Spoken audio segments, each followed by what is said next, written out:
A vast network of planes flies over American skies every day, carrying not cargo, but people, city to city. And our 13 Investigates reporter Sierra Putman was part of a multi-state TEGNA investigation into this process of how it all works. Sierra? We were part of it because these flights frequently stop in Indianapolis.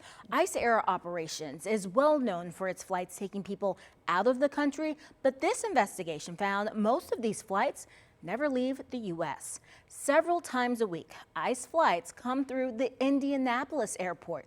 We've seen the flights over the last few months. This process is repeated at airports across the country, and that got investigative reporter Chris Vanderveen wondering why.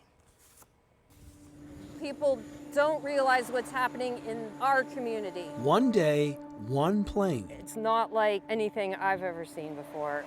ICE Air Operations is once again It's astounding. on the move. Just the number of people that are moved daily. From Youngstown, Ohio, we watched as a plane known as Tyson 57 headed east to Bedford, Massachusetts. What we're seeing here is a piece of a nationwide, giant-scale secret operation whisking people around the country and then out of the country. This is what we wanted to document, a secret network of planes that don't fly people out of the country, but across it.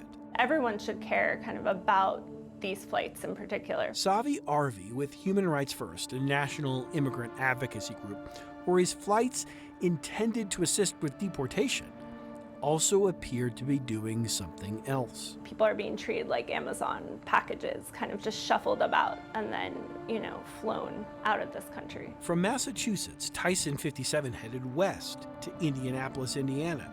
Here, a dozen or so boarded. From Indy, our camera crews recorded one more stop. People deserve to know what happens to them, not to disappear into the black hole. Alexandria, Louisiana, the nation's busiest ICE Air hub. You'll see them line up. They just keep coming. In 2023, the then acting ICE director in front of Congress estimated these charter flights run $17,000 an hour. This day's journey, 7 hours. By that estimation, $119,000 from start to finish. And Tyson 57 was hardly alone that day. We identified, tracked, traced 65 flights in all, most of which never left the U.S. Naturally, you need to know where your person is. Seattle-based attorney Jenny Pasquarella says what we found, she sees often.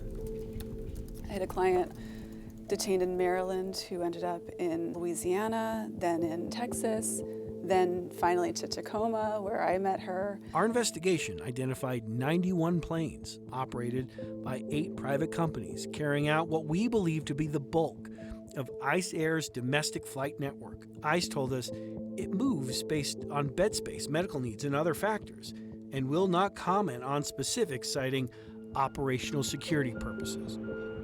Tomorrow, the planes will fly again, a little understood, seldom documented, domestic-only transfer system that's taking place over American skies daily.